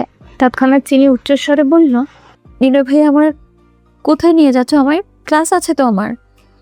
গার্ল এবং বয় একসঙ্গে ক্লাস হয়? চিনি হ্যাঁ বলল। এই অবস্থায় ক্লাস করতে হবে না, বাসে চল। নির্ণয় অতীতের জগৎ থেকে ফিরে এসে বিড়বিড় করে বলল, আমি তোর কথা শুনে তোর হয়ে গেছি। অন্য কি হবে যারা চেহারা থেকে ভালোবাসে? তোর পাগলামের মাঝে আমি 8 বছর আগে ডুবে গেছে। তবে চারিদিকে এমন নীরবতা। চিনি ভয়ে অস্ত্র বিসর্জন দিতে দিতে শুধল, সে মেয়েটা কি করে মারা গেলেন? নির্ণয় গাড়ি চালাতে চালাতে চোখ মুখে জড়ো হয়েছে পাশবিক হিংস্রতা। ক্রোধের তোড়ে ধারালো চোয়াল শক্ত করে বলল, ওই ফরেনের ব্লাডি বেস্ট আমার ফিউচারকে অ্যাটাক করেছিল। আমাকে পাওয়ার জন্য তোকে মারার প্ল্যান করেছে। আমি সময় মতো না পৌঁছালে কেউ তো ভাবলেই আমি নিজের কন্ট্রোল হারিয়ে ফেলে। তাহলে আমি কি করে ভাবতে পারি এত বড় স্পর্ধা ও দুঃসাহস দেখানোর পরেও আমি ওকে খুব সহজে শান্তিতে বেঁচে থাকতে দিব? দিস ইজ টোটালি রং। তাছাড়া উপর থেকে ডাক আসলে যেতে তো হবে, শুধু ওর উপরে যাওয়ার ডিরেকশনটা ডিফারেন্ট ছিল। শিশুক্ত কথাটা বলতে বলতেই অদ্ভুত তীর্যক কপট হাসি খেলে গেল নির্ণয়ের ঠোঁটে। নির্ণয়ের এমন রিয়াকশনে চিনি আরও বেশি ভয় পাচ্ছে। নির্ণয় ঠিক কী বলছে কিছু বুঝতে পারল না। চিনি বাঘ বিতণ্ডা করল না আর। ঠান্ডায় জমে আসছে হৃৎপিণ্ড। প্রচণ্ড শীতে চিনির শ্বাস প্রশ্বাস থেকে বেরিয়ে আসছে শ্বেতরঙা শীতল বাষ্প। আর ভয় তো সঙ্গে আছে। এখনও ভয়ে কান্না করে হেঁচকি তুলছে। কিছুতেই সে ভয়ঙ্কর দৃশ্য ভুলতে পারছে না। দুনিয়ার হুঁশ জ্ঞান হারিয়ে কেঁদেই যাচ্ছে ভয়। নির্ণয় আর চোখে তাকিয়ে চিনির পরিস্থিতি বেগতিক দেখতে পেল। একবার প্যানিক অ্যাটাকে সেন্সলেস হয়ে গেছে। যদি আবারও চিনির প্যানিক অ্যাটাক হয়। হঠাৎ করে নির্ণয় আবারও গাড়ির ব্রেক কষল। তৎক্ষণাৎ চিনি নির্ণয়ের দিকে জিজ্ঞাসা সূচক দৃষ্টি নিক্ষেপ করে। নির্ণয় এদিক ওদিক সচকিত দৃষ্টি ফেলে চিনির চাও নিয়ে সম্পূর্ণ উপেক্ষা করে রাশভারী কঠোর আওয়াজে নির্ণয় বলল, জাস্ট 5 মিনিট, আমি আসছি, গাড়িতে ওয়েট করবে। কাঠিন্যতায় খানিকটা ভয় পেয়ে চিনি অতঃপর আর্জি জানিয়েই বলল, তাড়াতাড়ি আসবেন কিন্তু। চিনির চোখের দিকে তাকিয়ে নির্ণয় গাড়ি থেকে বের পেয়ে গেলে। নির্ণয় যেতেই চিনি একাকিত্ব ফিল করছে। মানুষটা হঠাৎ করে কোথায় চলে গেল। বুকের মধ্যে চিনচিন ব্যথা অনুভব হচ্ছে। চিনি উসফুস মন নিয়ে বাহিরের দিকে নজর দিতেই রেড ফিশ নামে ক্লাব চোখে পড়ল। বাহির থেকে রেড ফিশ ক্লাব দেখতে অসম্ভব সুন্দর। মুহূর্তে রেড ফিশ ক্লাবের আশেপাশে কাপল আনাগোনা বাড়ছে। শুধু আনাগোনা বললে ভুল হবে, তাদের মধ্যে ঘনিষ্ঠ আলিঙ্গন একজন আরেকজনের মধ্যে ডুবে আছে। ব্যাপারটা চোখে পড়তে ভয়রাও সব উড়ে গেল চিনি। মুহূর্তেই লজ্জিত নারীর ভূষণ আঁকড়ে ধরল। নির্ণয়ের অপ্রত্যাশিত স্পর্শ মনে পড়তে লজ্জায় রক্তিম হয়ে উঠেছে। আবারও বক্ষপিঞ্জরায় কিছু অনুভব করছে। এর মাঝেই নির্ণয় গাড়িতে উঠে ফেজার ব্লু চকলেট এগিয়ে দিল। চিনি বিনা বাক্যে চকলেটগুলো হাতে তুলে নিল। এরপর নির্ণয় পূর্বের ন্যায় গন্তব্যের উদ্দেশ্যে গাড়ি স্টার্ট দিল। নির্ণয় গাড়ি চালাতে চালাতে নির্ঘুম নিষ্প্রভ কামুক চোখ দুটো খানিকক্ষণ পরপর চিনির পানে নিবদ্ধ। চিনি লজ্জায় রক্তিম হয়ে আছে। চিনির ব্রেইন রিফ্রেশ করার জন্য ইচ্ছে করেই রেড ফিশের সামনে গাড়ি থামিয়েছিল, কারণ চিনির মুড চেঞ্জ করার মতো এর চেয়ে ভালো কোনো উপায় খুঁজে পায়নি নির্ণয়। আর হলেও তাই নির্ণয়ের আইডিয়া যথাযথ কাজে লিখেছে। এইসব চিনি চোখে পড়তে ভয় আতঙ্ক দূরে সরিয়ে একরাশ লজ্জা প্রজাপতির ন্যায় ঘিরে ধরেছে। নির্ণয় গম্ভীর স্বরেই বলল, আমি তো এখনো ভালো মতো কিছু করিনি, তাহলে এইভাবে ব্লাশ করছিস কেন? আচানক নির্ণয়ের এমন কথাই চিনি নিজেকে যথেষ্ট ঠিক দেখানোর চেষ্টা করে প্রতিবাদ স্বরূপ বলল, আমার গরম লাগছে। এই শীতের মাঝে তোর গরম লাগছে? তাহলে ড্রেস পরে আছিস কি করে? তাহলে কি আমি ড্রেস না পরে থাকবো? শরীর তোর, ড্রেসও তোর। তুই চাইলে ড্রেস নাই পরতে পারিস, এদিকে আমি মানা করবো? ছি, কি সব বলছেন? এভাবে কেউ বলে এইসব? তাহলে কি অন্যভাবে বলবো? নির্ণয়ের এইরূপ কথায় চিনির মুখ দিয়ে আর টু শব্দ বের হলো না। এর মধ্যে নির্ণয় চিনিকে বলল, তোর হাতটা দে। চিনি বিনা বাক্যে হাতটা বাড়িয়ে দিতেই হঠাৎ করে হাতে কামড় বসিয়ে দিল। ব্যথায় চিনচিন শব্দ করে উঠল। লাগছে আমার। লাগার জন্য তো দিয়েছে। আমি কি করেছি? কার থেকে পারমিশন নিয়ে গাড়ি থেকে নেমেছিস? নির্ণয়ের এইরূপ রাগান্বিত কণ্ঠ শুনে চিনি কেঁপে উঠল। চিনিকে ভয় পেতে দেখে নির্ণয় নিজের রাগ কন্ট্রোল করেই বলল, আমার দ্য লাভ বাইট তোর হাতে। নির্ণয়ের এমন কথা শুনে চিনি চমকে উঠল। এরপর কিছু একটা ভেবে চিনি ঠোঁট কামড়ে নিজেকে সংযত করার প্রয়াস করে। নির্ণয় চিনিকে চুপ থাকতে দেখে চিনির ঠোঁটের দিকে নজর গেল। তৎক্ষণাৎ নির্ণয় দ্রুত বাহাতে ফোনটা নিয়ে কাউকে কিছু একটা মেসেজ করে দিলে। ঠিক সেই সময় নির্ণয় ঠোঁটের কোণে ক্রূর হাসিটা খেলে গেল। দ্য গ্রেস অফ হেভেনে ফিরতে ফিরতে বিকেল গড়িয়ে সন্ধ্যা গিয়ে ঠেকেছে। চিনি নির্ণয় দ্য গ্রেস অফ হেভেনের হলরুমে প্রবেশ করতে দেখতে পেল পুরো হলরুম অন্ধকারে ছেয়ে আছে। চিনি নির্ণয় থেকে কিছু কদম এগিয়ে থাকায় পুরো আধার ভরা অন্ধকার চিনিকে ঘিরে ধরেছে। ভয়ের সঙ্গে সঙ্গে দু কদম পিছিয়ে যেতে নির্ণয়ের বলিষ্ঠ দেহের সঙ্গে মিশে গেল। নির্ণয়ের অস্তিত্বের স্পর্শ পেতেই কোমরের দিকে নির্ণয়ের শার্ট আঁকড়ে ধরে। নিজ মনের অযাচিত চিন্তাগুলোকে পেছনে হটিয়ে দিয়ে নির্ণয়কে শক্ত করে চেপে ধরে চুপচাপ দাঁড়িয়ে বলল, পুরো বাসা অন্ধকার কেন নির্ণয় ভাইয়া? কেউ নেই, শুধু আমি আর তুই ছাড়া। নির্ণয়ের গলার আওয়াজে লেগে আছে একরাশ মাদকতা। আকস্মিক নির্ণয়ের কথায় চমকে গিয়ে চিনি নির্ণয়ের চোখে চোখ রেখেই বলল, ওরা তো আমাদের আগে বের হয়েছে, তবে এখনো পৌঁছায়নি কেন? তবে নির্ণয়ের দিক থেকে কোনো প্রত্যুত্তর এলো না। চিনি লক্ষ্য করল নির্ণয় অদ্ভুতভাবে তাকিয়ে আছে, যার ফলে দুজনের মাঝে উথাল পাথাল বর্ষণ খেলে যাচ্ছে। নির্ণয়ের চোখে সুপ্ত অনুভূতির জোয়ার পায়তারা করছে। চিনি বোঝার চেষ্টা করে নির্ণয় এই অদ্ভুত চাহনের কারণ। চিনি সৌন্দর্যময় নারী দেহটা সিটিয়ে আছে নির্ণয়ের অজানা অনুভূতির ভয়ে। নির্ণয়ের চোখ আটকে আছে পাপড়ির ন্যায় ঠোঁট জোড়ায়। আশেপাশে কি হচ্ছে না হচ্ছে সব কিছু থেকে খই হারিয়ে বসে আছে।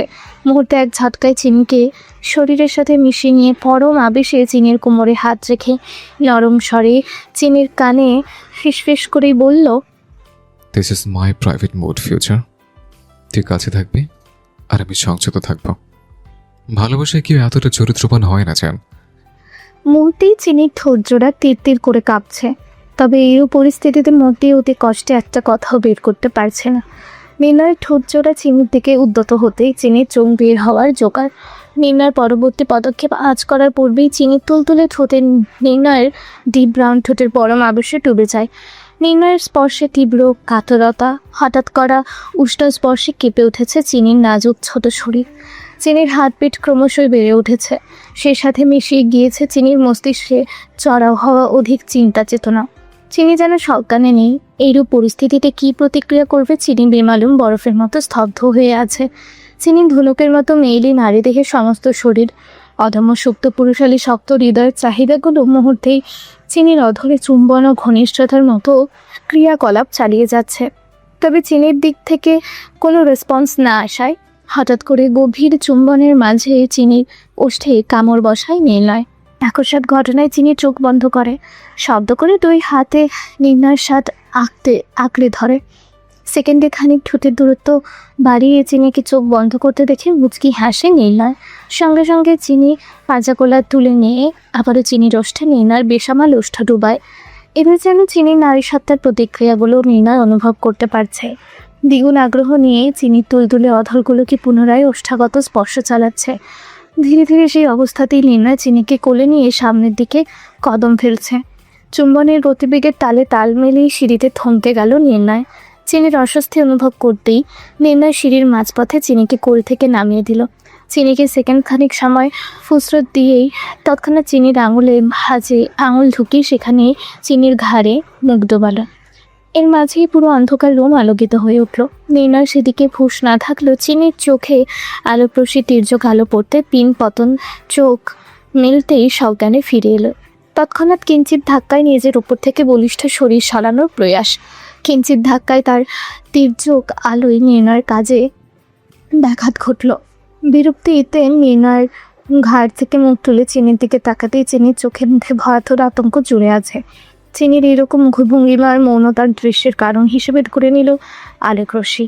বিরক্তির চাহনি নিক্ষেপ করে চিনির থেকে চোখ সরিয়ে পিছনে ঘুরতেই আদনান, টিনা, জিয়াংকে দেখতে পেল। তিনজন হতভম্ব হয়ে ওদের দিকে তাকিয়ে আছে। কারোর মুখে কোনো শব্দ নেই। চিনির চোখ ওদের দিকে পড়তেই লজ্জায় তিরতির করে কেঁপে শুষ্ক ঢোক গিলল। লজ্জায় নির্ণয়ের হাতের ফাঁক দিয়ে বের হয়ে সিঁড়ি বেয়ে দৌড়ে করিডোর দেয়ালের পেছনে গিয়ে লুকিয়েছে।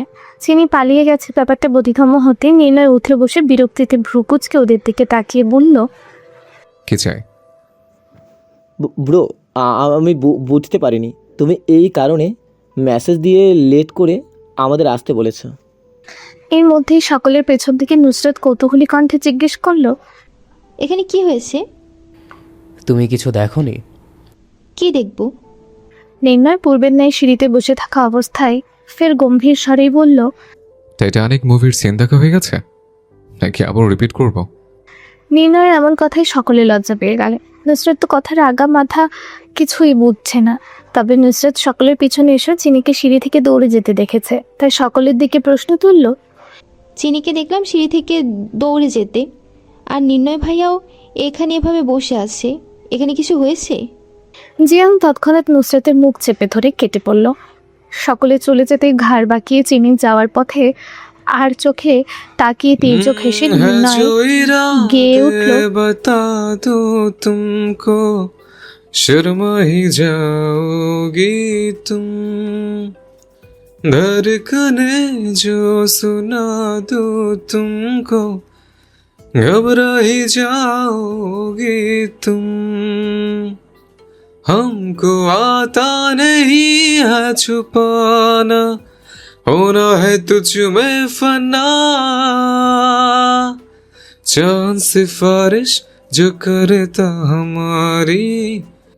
আকাশের দেয়ালের পেছন থেকে চিনি বলে উঠল, डरता है दिल खताइए कर बैठा। এরপর চিনি ছুটে রুমে চলে গেল। নির্ণয় একইভাবে বসে ঠোঁট কামড়ে হেসে বলল, You are always in my mind and heart. To my special person, you are still important to me, with or without conversation. নির্ণয়ের ভয় কেউ আর সিঁড়ি বেয়ে উপরে ওঠার সাহস পায়নি। সবাই একসঙ্গে জিয়াংয়ের রুমে উপস্থিত হলো। প্রতিটি মানুষ যেন ভাবনার জগতে বসে আছে। সকলে ভাবনার জগতে পাড়ি দিল। নুসরাত সবার কার্যক্রম খানিকক্ষণ পর্যবেক্ষণ করছে, খুঁটিয়ে খুঁটিয়ে এবং সন্দেহবাচক চোখে সবাইকে দেখতে ব্যস্ত। সকলের মাঝে পিনপত নীরবতা বিরাজমান। নুসরাত ভাবল সকলে একই সঙ্গে যেহেতু চুপ হয়ে আছে, নিশ্চয়ই কোনো অতি সাধারণ বিষয় নয়, যার কারণে সকলেই নিশ্চুপ। সকলের নীরবতার মাঝে নুসরাত অধৈর্য হয়ে মুখ খুলল, তোরা কি সবাই শোক দিবস পালন করছিস? টিনা বলল, কি বলবো ভেবে পাচ্ছি না। টিনা কথাটা সম্পূর্ণ করে আদনানের দিকে তাকিয়ে উপহাস করে হেসে বলল, রেস্টুরেন্টের বাইরে তোর স্ট্যাচু হয়ে দাঁড়িয়ে থাকার কারণ আমার কাছে এখন ক্লিয়ার। কথাটা বলেই শব্দ করে হাসলো। টিনার সঙ্গে জিয়াং হাসছে। আদনান রাগান্বিত চোখে তাকিয়ে বলল, মজা নিচ্ছিস? নিতে থাক, সময় একদিন আমারও আসবে। জিয়াং হাসতে হাসতে বলল, তোর সময় আসতে আসতে এতদিনে আমি আর টিনা পার্টনারশিপে একটা মজার দোকান দিয়ে দিব। কথাটা বলেই আবারও হাসতে শুরু করলো টিনা আর জিয়া। এদের এত হাসাহাসিতে নুসরাত বিরক্ত হয়ে বলল, আমরা জিয়াং ভাইয়ের রুমে কি করছি? ওপরে যাচ্ছি না কেন? চিনি একা একা কে জানি কি করছে। জিয়াং কুটিল হেসে বলল, চিনিকে নিয়ে তোমার ভাবতে হবে না, চিনিকে নিয়ে ভাবার জন্য নির্ণয় আছে। চিনির একাকিত্ব ফিল হওয়ার প্রশ্ন ওঠে না, যেখানে একটু আগে টাইটানিক মুভির ট্রেলার দেখে আসলাম। কথাটা বলেই জিয়াং হাসছে। টাইটানিক মুভিটা খুব কম মানুষ আছে যারা দেখেনি। নুসরাতের ক্ষেত্রে তেমনটাই বলা চলে। দেখুক বা না দেখুক, টাইটানিক মুভি নিয়ে যথেষ্ট আইডিয়া রয়েছে। জিয়াং এরূপ কথায় কেমন যেন লজ্জা অনুভব করলো নুসরাত। মনে মনে ভাবলো, জিয়াং ভাইয়া কি বোঝাতে চাইছে। এর মধ্যে আদনান চোখ গরম করে বলল, কার সামনে কি বলছিস? মাথায় কিছু আছে? আদনানের কথায় জিয়াং চুপ হয়ে গেল। টিনা মুচকি হেসে বলল, আমি জাস্ট শকড। কথাটা বলেই একে একে সকলে জিয়াং এর রুম থেকে বিদায় হচ্ছে। তবে নুসরাত ভাবলো, ওরা কাকে নিয়ে কথা বলছে? চিনি আর নির্ণয় ভাইকে নিয়ে। কিন্তু কি করে সম্ভব এটা? হঠাৎ নুসরাত হুঁশে ফিরে জিয়াংয়ের কথায়। জিয়াং টিনা আর আদনানকে রুম থেকে বের হতে দেখে খুশির পারদে চকচক করে উঠল চোখ দুটো। ভাবলো, এই তো মুখ্যম সময় নুসরাতকে নিজের মনের কথা জানিয়ে দেবার। নুসরাতের মতো সুন্দরী মেয়ে হাতছাড়া হয়ে যাওয়ার আগেই ওকে পথিয়ে নিতে হবে। যেইভাবে সেই কাজ। জানো নুসরাত, তোমাকে আমার খুব ভালো লাগে। Do you marry me? জিয়াংয়ের কথায় নুসরাত বিস্ময়কর চোখে তাকিয়ে বলল, কি? জিয়াং ভেবেছে বাঙালি মেয়ে প্রেম ভালোবাসা বিশ্বাস না করলেও বিয়েতে ঠিক বিশ্বাস করবে। তাই তো বুদ্ধি করে প্রেমের আগে বিয়ের জন্য প্রপোজ করে দিল। আমি তোমাকে বিয়ে করতে চাই নুসরাত। জিয়াংয়ের এরূপ কথায় নুসরাত কিছুটা ভয় পেয়েছে। নুসরাত দরজার দিকে তাকাতেই লক্ষ্য করলো আদনান আর টিনা নুসরাতের আশেপাশে কোনো চিহ্ন নেই। তাকে যেন ভয়টা কয়েক ধাপ বেড়ে গেল। নুসরাত ভয়ে ভয়ে ভাবলো, কি করে জিয়াংকে এড়িয়ে রুম থেকে বের হওয়া যায়। নুসরাত মনে সাহস জুগিয়ে হঠাৎ প্রশ্ন ছুড়ল, আপনি কি করেন? জিয়াং নির্দ্বিধায় বলল, খাই দাই, ফোন চালাই, ফিউচারে টেনশন করি, আবার ফোন চালাই, তারপর আবার ঘুমিয়ে যাই। নুসরাত কপাল কুঁচকে বলল, আমার ফ্যামিলি এমন বদমাইশ টাইপের ছেলের কাছে আমাকে বিয়ে দেবে না। জিয়াং আহত কণ্ঠে বলল, আমার মামামের বিজনেস আছে, টাকা পয়সার চিন্তা করতে হবে না। তাছাড়া আমি তোমাকে অনেক ভালোবাসবো, অনেক কেয়ার করব। তুমি খুব সুন্দরী একটা মেয়ে, তোমাকে প্রোটেক্ট করার জন্য তো কাউকে প্রয়োজন। যদি তুমি আমার সঙ্গে থাকো, কেউ তোমাকে কখনো ছুঁতে পারবে না। অন্য কেউ না ছুলেও আপনি তো ঠিকই শুবেন। আমার অন্য কাউকে নিয়ে প্রবলেম নেই, আপনাকে নিয়ে সবচেয়ে বড় প্রবলেম। তাছাড়া আমাকে প্রোটেক্ট করার জন্য আপাতত কোনো বডিগার্ডের প্রয়োজন নেই। নুসরাতের রিজেকশন যেন জিয়াংয়ের কিছুই যায় আসে না। দিব্যি দাঁত কেলিয়ে বলল, আমি কিন্তু হার মানছি না। সবাই বলে ভালোবাসা সবচেয়ে মুশকিল কাজ, আর আমার টিচার বলতো যেটাই মুশকিল লাগবে সেটাই বারবার রিপিট করো। নুসরাত পেছনে ঘুরে আর জিয়াংয়ের কথা শুনল না। তাড়াহুড়ো করে জিয়াংয়ের রুম থেকে বের হয়ে চলে এলো। চিনি নির্ণয়ের হাত থেকে ছাড়া পেতেই নুসরাত রুমে প্রবেশ করে ডোর লক করে দরজার সঙ্গে হেলান দিয়ে দাঁড়িয়ে আছে। শেষ প্রান্তে এসে হাত ছেড়ে বাঁচল চিনি। নির্ণয় স্পর্শের সঙ্গে তাল মিলিয়ে দ্রুত গতিতে চলতে লাগলো নারী দেহের বক্ষপিঞ্জরা। চিনি বিস্মিত, তার চেয়েও বেশি পুলকিত তার হৃদয়ের অনুভূতি নিয়ে। আজকাল চিনির হৃদয়ের সুখময় হাওয়া বইছে নির্ণয়কে ঘিরে। মুখে যতই বলে নির্ণয়কে বিশ্বাস করে না, নির্ণয়কে দেখলে ভয় পায়। তবে সত্যি কি নির্ণয়কে চিনি অপছন্দ করে? নির্ণয় যখন চিনির কাছে আসে তখন ভয়, অপছন্দ এমন অনুভূতিটা চিনি অনুভব করে না। বরঞ্চ ফিনল্যান্ডের মতো অচেনা দেশে নির্ণয়কে বড্ড বেশি আপন মনে হয়। বসন্তের বেসামাল হাওয়ার মতো চিনির ঠোঁটের আগায় এক চিলতে মিষ্টি হাসি লেগেই থাকে সর্বক্ষণ। কে বলবে চিনির মতো সৌন্দর্যময় তরুণী মেল ফোবিয়াতে আক্রান্ত? তবে নির্ণয়ের কাছে আসার পর থেকে এখন আর চিনির মধ্যে মেল ফোবিয়ার লক্ষণ দেখা যায় না। ইদানিং চিনি প্রায় সকলের সঙ্গেই মিশতে পারে। নির্ণয়ের সঙ্গে সঙ্গে আজকাল চিনির জিয়াংয়ের সঙ্গে নির্দ্বিধায় কথা বলতে পারে। নির্ণয়ের সেই প্রবল স্পর্শের কথা ভাবতেই মেয়েটা এখনও লজ্জায় রক্তিম বর্ণ ধারণ করে। নাম না জানা এক অজানা শিহরণে বারংবার নির্ণয়ের অসহনীয় পাগলামের কাছে হার মেনে নিয়েছিল চিনি। চাইলেও নির্ণয়ের কাছে আসা আটকাতে পারছিল না। এটার কারণ নিছক ভয় নাকি মনের মাঝে অজানা অনুভূতির আশকারা? চিনির বক্ষপিঞ্জরার লুকায়িত নাজুক সুপ্ত অনুভূতিগুলোকে প্রতিযোগিতার রেশের মতোই অহর্নিশ লণ্ডভণ্ড করে দিয়েছিল নির্ণয়। হঠাৎ বাহিরে নুসরতের ডাকে ভাবনা শুধু ছিল চিনির। তৎক্ষণাৎ হাঁপাতে হাঁপাতে আফসোসের সুরে বিড়বিড়ায় চিনি। আমি কেন নির্ণয় ভাইয়াকে বাধা দিইনি? কিসের এত পিছু টান? আমি নির্ণয় ভাইয়ের আশেপাশে আর যাবো না। যতটা সম্ভব ওনার থেকে দূরত্ব বজায় রাখবো আমি। ফের নুসরতের ডাকে চিনির ভাবনাকে প্রশ্রয় না দিয়ে দরজা খুলে দূরে সরে এসে মাথা নত করে দাঁড়ালো। চিনির হাবভাবটা ঠিক এমন, চুরি করতে গিয়ে হাতে নাতে ধরা খেয়েছে। নুসরত কক্ষের ভেতরে প্রবেশ করে পিনপতন চোখে তাকিয়ে পরখ করলো। তোদের ব্যাপারটা কি বলতো? চিনি নিশ্চিত তোরা নির্ণয় ভাইয়ের মধ্যে কি চলছে? চিনি বার কয়েক ঢোক গিলে ভয়ে কাঁদো কাঁদো মুখ করে ঠোঁট উল্টে বলল, বিশ্বাস কর আমি কিছু করিনি। কিভাবে কি হয়ে গেছে আমি জানি না। সবটা আমার অজান্তেই হয়ে গেছে। সব দোষ নির্ণয় ভাইয়ার। চিনির পুরো কথা সম্পূর্ণ হওয়ার আগেই নুসরত ভয়ে আতঙ্কে বলে উঠল, নির্ণয় ভাইয়ের সঙ্গে মানুষ খুন করে এসেছিস নাকি? নুসরতের এইরূপ কথায় চিনি ভ্রু কুচকে বলল, তুই কিছু দেখিসনি তো? কি দেখবো? চিনি আমতা আমতা করে বলল, রেস্টুরেন্টের বাইরে তখন সিঁড়িতে নির্ণয় ভাইয়া। তিনি সমস্ত কথা অগোছালো। নুসরত চিনির কথার মানে বুঝছে না, তাই তো পুরো কথা সম্পূর্ণ করার পূর্বেই নুসরত বলল, হ্যাঁ দেখেছি, তুই সিঁড়ি দিয়ে দৌড়ে চলে গিয়েছিস আর নির্ণয় ভাইয়া দেবদাসের মতো সিঁড়িতে বসে আছে। বাই দা ওয়ে, নির্ণয় ভাইয়া প্রেম করে নাকি? ইদানিং নির্ণয় ভাইয়া ফুরফুরে মেজাজে থাকে, শুধু তোর জন্যই মাঝে মাঝে রেগে যায়। তবে আজকাল নির্ণয় ভাইয়া তোর উপরও রাগ করে না, কিন্তু নির্ণয় ভাইয়ের এমন রাগ কোনো মেয়ে বা সহ্য করে সারা জীবন সঙ্গে থাকবে। নুসরতের কথায় চিনি হাফ ছেড়ে বাসল। তার মানে নুসরত কিছু দেখেনি, তাই চিনিও আগ বাড়িয়ে কিছু জানায়নি। আর কিবা জানাবে? নীলার মতো নিষ্ঠুর বেপরোয়া মানুষ চিনিকে ভালোবাসে, এটা আদৌ বিশ্বাসযোগ্য? কি করেই বা মুখ ফুটে নির্ণয়ের অজানা অনুভূতি সকলের সামনে তুলে ধরবে, যে সম্পর্কের নির্দিষ্ট কোনো পরিচয় নাই? তবে চিনি না চাইতেও নুসরতের কথা চিনির পছন্দ হলো না, তাই কোনোরূপ প্রত্যুত্তর না দিয়ে সামনে এগিয়ে যেতেই চিনি মনে হচ্ছে খুব কাছ থেকে একটা স্নিগ্ধ পারফিউমের মাতাল গলা সুবাস নাকে চিরে বারংবার ভেতরে প্রবেশ করছে। পুরুষালিসের সুঘ্রাণে চিনির ধ্যান ভেঙে যায় দ্বিতীয়বার। আকাশ পাতাল ভাবনা থেকে বেরিয়ে এসে আশেপাশে চোখ গুলিয়ে সুঘ্রাণের উৎস খুঁজতে লাগলো চিনি। তবে সুঘ্রাণের উৎস কোথাও খুঁজে না পেয়ে কিছু একটা ভেবে নিজের শরীরে নাক ডুবিয়ে দিতেই চিনি শরীর থেকে তীব্র ঘ্রাণের উৎস খুঁজে পেল।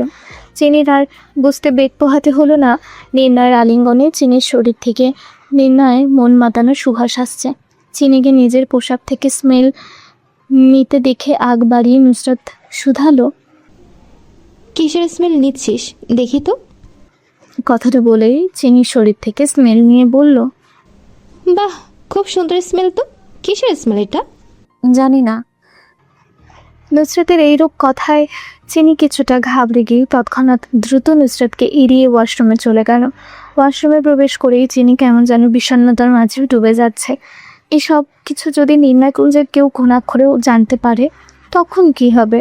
চোখের মাঝে আঙুল দিয়ে বুঝিয়ে দিচ্ছে মনের অন্তঃকরণ, পৃথিবীটা এত সহজ নয়, বাস্তবতা বড়ই নিষ্ঠুর। অহনাপুঞ্জ যদি টের পায় তখন কি হবে ভেবেই চিনি কেঁপে উঠল। না না, কিছুতেই আমি নির্ণয় ভাইয়ের কাছে ঘেসবো না।